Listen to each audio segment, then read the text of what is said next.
What's up, you guys? Welcome to my YouTube channel. My name is Sylvia Uchi. If you're new here, karibu sana. This is a video about where I've been because a lot of you have been asking me where I've been the whole of February. I was not vlogging, I was not doing anything, I was not creating content.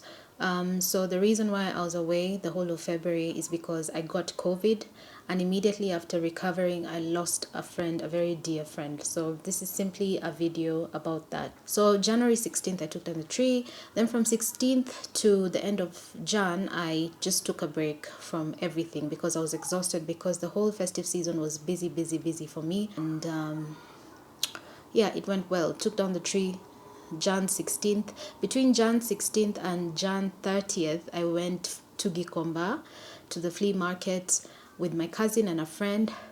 For some reason, we felt like that was the best time to go shopping and to look for stuff and, you know, secondhand clothes, nice things and all. So we did get stuff, but we also got more than stuff because one of us now immediately that day had like allergies. My cousin always has these allergies, so we all just assumed, okay, it's one of the allergies, and yeah, moved on with life.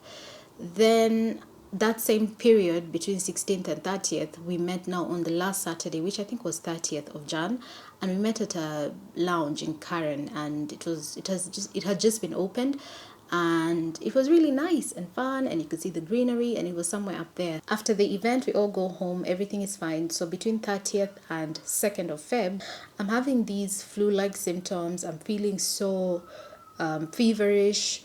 I even posted about it on Instagram. I think I'll show you guys shortly a clip, and on this clip I was just saying how I feel a bit chilly, and it's you know, it's like cold, and I also feel fatigued.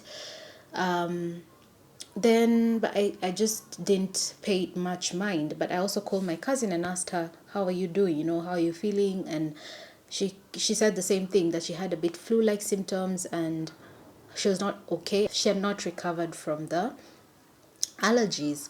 So 2nd of Feb, the symptoms were persistent, and I even got more symptoms. I felt more extreme fatigue. I felt nausea, fever, headaches, loss of sense of taste, smell. I could not do simple activities like just brushing my teeth and taking a shower. Like, it was really exhausting to carry out these activities.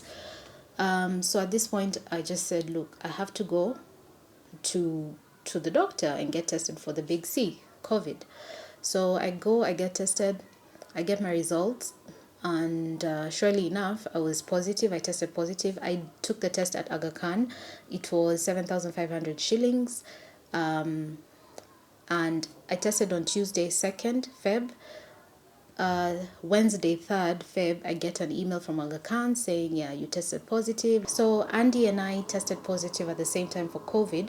However, I had the symptoms way before him, so it means I gave him the COVID. Like, he was okay. Like, when I was sick and complaining and all, he was really okay. So immediately we spring into action, Andy and I, and we sent our housekeeper away, and we asked her to stay away for the 14 days so that we can all complete the 14 days, and so that she can also go and get tested. So immediately we sent her to Aga Khan also to be tested, made sure she got her results, and made sure she stayed away from us because we did not want to spread it to her. So I start my 14-day count. So I'm self-isolating, treating myself at home with Andy, taking meds and everything. We were being monitored by the UN because Andy is with the UN, and also we're being monitored by Aga Khan because when you get tested with them, they do checkup calls and everything. They don't come to your house, but they call you. So yeah, and then we're self-treating, isolating, lots of fluids, medication, trying to eat well, eat healthy, get plenty of rest. But it was so tough. The fatigue for me till this day, I think I feel great right now, but I feel like there's a 4% missing. Like, I'm still at 96%. Like, I'm not at 100%. I still feel a bit drained and tired. So throughout this 14 days of self-isolation and treatment, a lot was happening. Like, I got other symptoms which I didn't know that existed, because I didn't hear people speak about it. So I kept being foggy, I kept forgetting things, I kept my emotions were up and down. Like, I think COVID does a number on the brain. And I remember texting one of my friends and saying my brain is fried, and we were laughing about it. But really, I had problems remembering, like, is today Tuesday or Monday, like that. And then also, I had problems sleeping. I had just a lot going on. Like, it was really a dark time. For Andy, he had slightly different. Oh, I also had a dry cough. For Andy, he had slightly different symptoms than me. He had a very wet cough, which was bringing up like secretions and mucus, and it was continuous. And that was the hardest because he would cough throughout the night, and we could not, both of us, sleep. And then he also had the same fever, headache, where I had a gain in appetite. He had a loss of appetite. He also had fatigue. He also had nausea, chills, just the same as I. The only difference I think between us was he had a loss of appetite. I had a gain in appetite. He had a wet cough. I had a dry cough, and my dry cough lasted literally, I think, 3 days. It didn't last long. The fatigue for me and the chills was what was just continuous and never ending. So from 2nd of February, fast forward to 16th of February, I'm feeling much better. I'm less feverish. All the symptoms are gone except the fatigue. The fatigue was just, it just didn't go away, but it was not as extreme as it was. So 16th of Feb, I was pretty much okay. Then on 17th of February, I get a text from my brother saying we've lost a dear friend at around 10:45 or something. I think it was way past 10 at night. I'm shocked. I'm in disbelief, and immediately I jump into preparing to go back home to Diani to be with friends and family. I go to Diani, have the funeral. It was a whirlwind of emotions that entire time. So 21st to 25th, just let me confirm, 21st to 26th. 26th was Friday, this Friday. I was in Diani. Then I came back, and now today's Monday, and here we are, Monday, the 1st of March. People in the past had been saying, oh, it's not real, it's not existing, it's non-existent. It is. I had it, I experienced it, and it was terrible. Like, you don't want to have that kind of fatigue. I have never experienced such fatigue in my life. It was like a bad, extreme fatigue that could just not go away. Feb was tough. Work is pending. I have 1 month's work pending. I have videos to upload. By the way, I still have videos from travel from Hong Kong and I think Singapore and Thailand, and I've never uploaded them. I think I'll just do one big long vlog that says vlogs that never made it or something like that, and just have all the videos come together. Be careful out there. Yeah, now there's a vaccine and everything, but before we all get the vaccine, it's gonna take a while to actually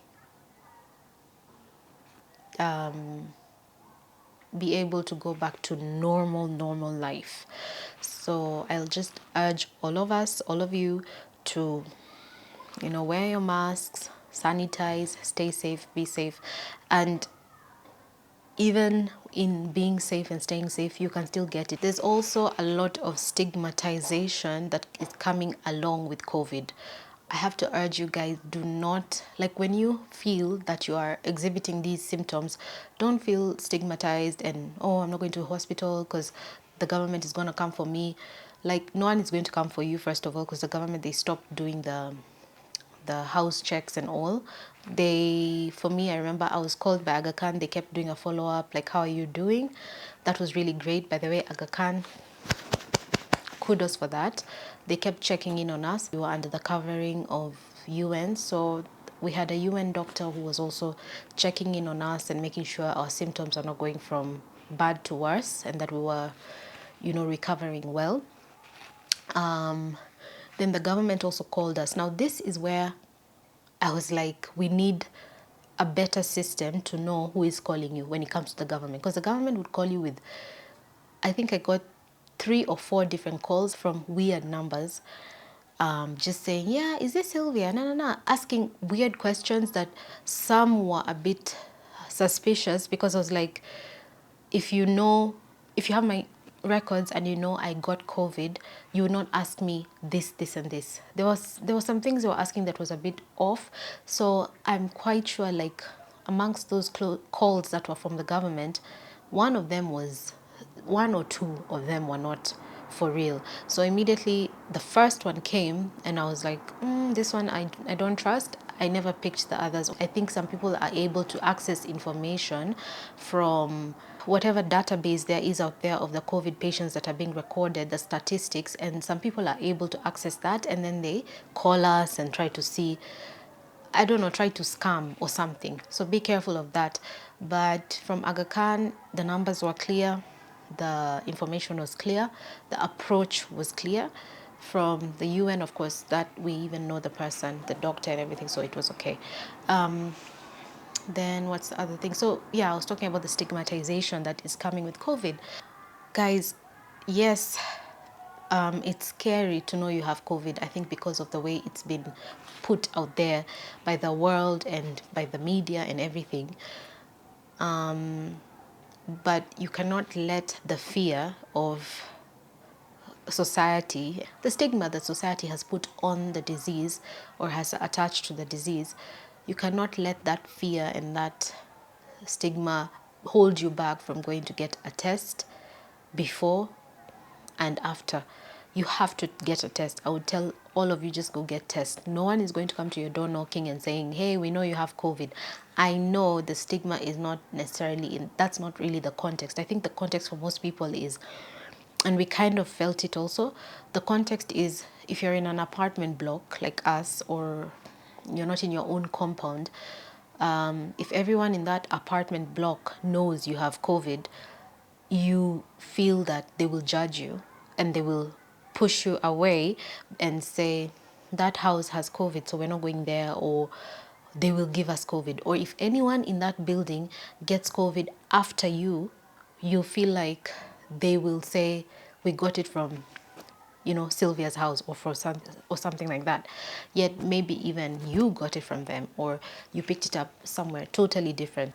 I urge all of you, when you feel you have any of those symptoms, go out there, get tested, and self-isolate immediately and start self-treatment immediately, because you not getting tested is just spreading it more. And you have the symptoms, you're going out there carrying on with life as usual, fine, you're social distancing and wearing your mask, but that itself is not enough. Self-isolation is the best. So just get tested, get your results. And by the way, you don't even have to go for the results. They sent the results on email the next day. And it was so, even the test itself is not as bad as people say. It was so swift. It was just a long, it's a long earbud, or, you know, a cotton swab, and they swab your nose at the back. They just tilt your head, swab your nose at the back, and put it in a test tube, whatever, and they go test it. Then you go home. So it's not a big deal. So people are just, let us not stigmatize when people get COVID, because it's a big deal. But with treatment, self-isolation, proper diet, rest, fluids, you can and will overcome it, especially if you're not in the high risk category. You know, maybe you have certain illnesses that you've been having for a long time, or maybe you are of a certain age, you most probably will overcome it. So let us not over stereotype, stigmatize socially, especially in the community. Instead, let us support and let us do the right thing. And the right thing for me is go get tested, get your results, and after that also test again, so that we're not spreading the disease, and so that we're living consciously and helping ourselves while helping those around us. I look forward to jumping back and starting again. The fatigue is gone, but I still have these moments where it's just hard to go. I feel like I'm not yet at 100%. It's like I'm on 96%. Like there's a 4% that I still feel sometimes like tired or a bit still foggy mentally. Yeah, so I think everything will be okay, and I look forward to a better month this March, and I also look forward to putting out more content again. I had actually prepared so much for Valentine's and had a lot of content, and I had some clothes I had gotten from Misguided, so I wanted to even do like a haul, and I wanted to do a Valentine's haul with Misguided and ideas for your Valentine's and everything, like what you can wear on date night and what you can. I was not able to do anything because I became sick, I lost a friend. It was tough. Let me stop rambling and upload this video, edit and upload this video. Let's talk soon. I wish you guys a healthy, safe March and a healthy year ahead. And by the way, when you get COVID, you can still get COVID. So it's not like I got COVID and now I'm like, yeah, I got COVID, so I don't care. No, I'm still taking all the precautionary measures that we have to take. For all of you who supported me, for all of you who sent me messages, all of you who checked in on me on Instagram, Facebook, Twitter, YouTube, thank you so much. All you who called me, messaged me, texted me, thank you so much. Like, I would not have gotten through it without some of y'all's support and encouragement and all. I'm back, basically. Bye.